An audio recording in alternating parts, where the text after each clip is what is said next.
este vídeo quiero compartir una idea fundamental. Cuando pensamos y escribimos sobre el arte del pasado, no reproducimos los hechos acontecidos con objetividad notarial. Consciente o inconscientemente, primamos un tipo de información sobre otra, y nuestra interpretación de los hechos inevitablemente expresa nuestros propios prejuicios y los de nuestra época. En los próximos minutos vamos a repasar algunas de las formas en las que se ha escrito sobre el arte del periodo que nos concierne. Las ideas de los pensadores griegos y romanos contribuyeron a conformar el pensamiento crítico del Renacimiento. La búsqueda de la belleza era considerada por los antiguos el principal objetivo del arte. Esta idea la heredó el Renacimiento, sobre todo en Italia. Aquí os enseño un detalle de un cuadro de Tiziano del siglo XVI, del que podemos decir que tiene como uno de sus objetivos la búsqueda de una belleza ideal. Con el tiempo la belleza iría perdiendo importancia, y la mayor parte de los artistas acabarían buscando expresar algo más próximo a una experiencia real de la vida.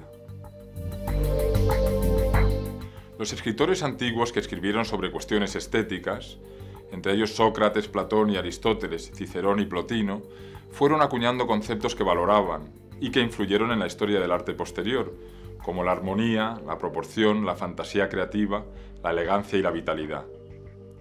La idea de organizar la historia del arte en forma de progresión cronológica, a lo largo de la cual el arte va incrementando su calidad, también surgió en la antigüedad.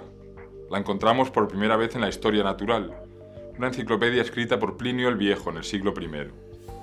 En el libro 35 de la enciclopedia incluye la primera historia de la pintura que conocemos, una historia de la pintura griega que fue muy leída y muy citada durante el Renacimiento. Plinio escribió sobre la estatua que veis en la pantalla, el Laoconte.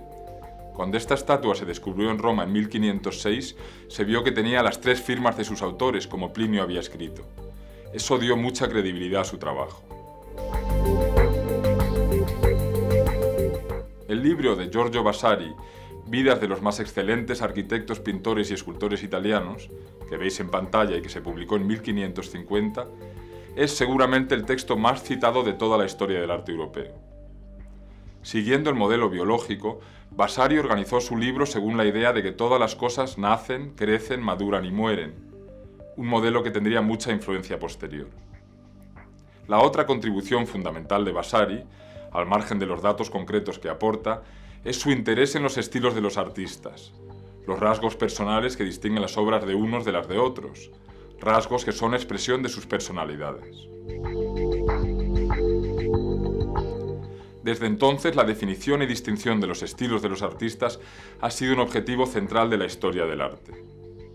Giulio Mancini, un médico italiano que escribió sobre las artes a principios del siglo XVII, usó la idea del estilo para centrarse en la atribución de los cuadros y en distinguir entre originales y copias. Afirmó que todas las personas tenemos maneras de hacer las cosas que no podemos esconder. En el caso de los pintores, pensaba que estos rasgos intransferibles se ven en la forma de pintar los ojos, o los pliegues de las telas, o los rizos del cabello, y que era allí donde había que mirar para conocer al autor de un cuadro.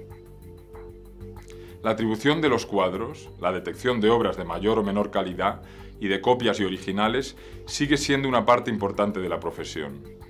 Los conocedores o expertos basan sus juicios fundamentalmente en su capacidad de análisis visual y también en documentos cuando estos existen y actualmente en el análisis científico de los materiales.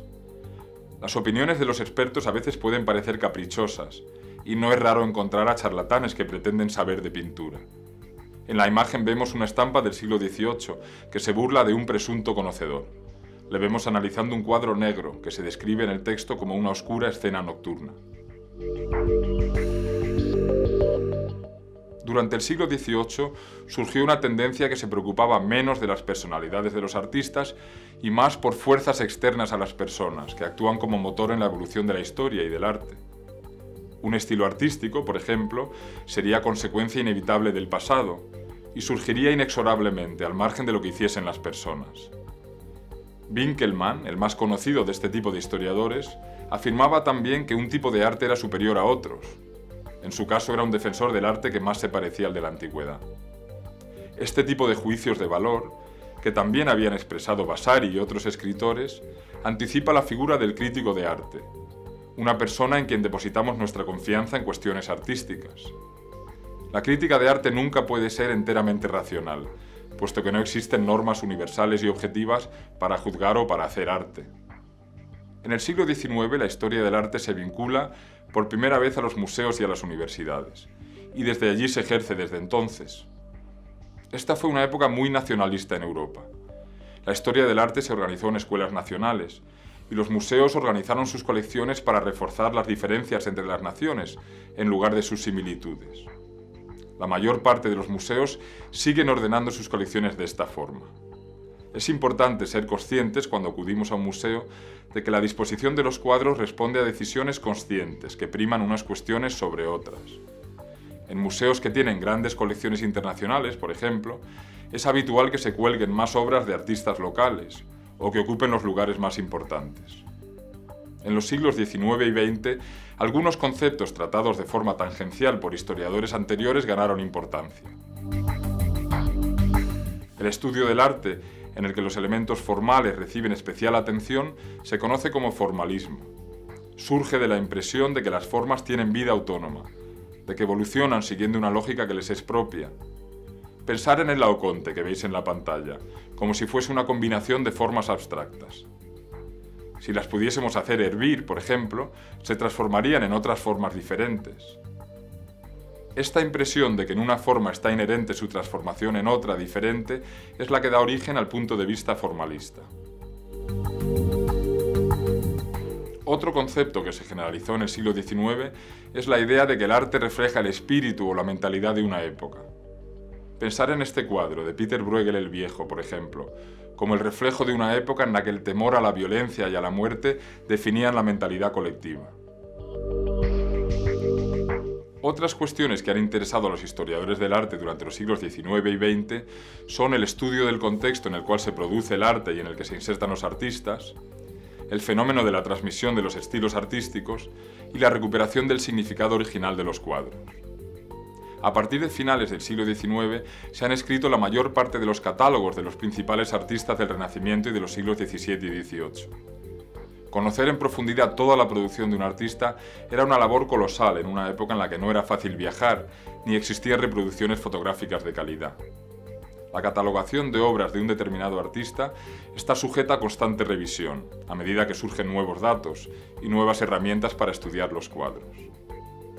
En la década de 1930, el régimen nazi causó la emigración de unos 250 historiadores del arte, muchos de origen judío, de Alemania y de Austria a Inglaterra y a Estados Unidos.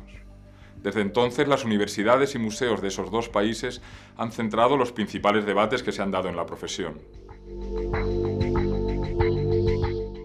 Desde 1970 aproximadamente, los historiadores han comenzado a poner en duda la universalidad de nociones abstractas como la calidad, por ejemplo, y también la validez de las grandes narraciones históricas, que hacen que nuestra visión del pasado sea excesivamente monolítica. Esta ilustración nos ayuda a entender esta cuestión. Su autor es Guy Billot, y muestra al filósofo franco-argelino Jacques Derrida, mirando su propio reflejo.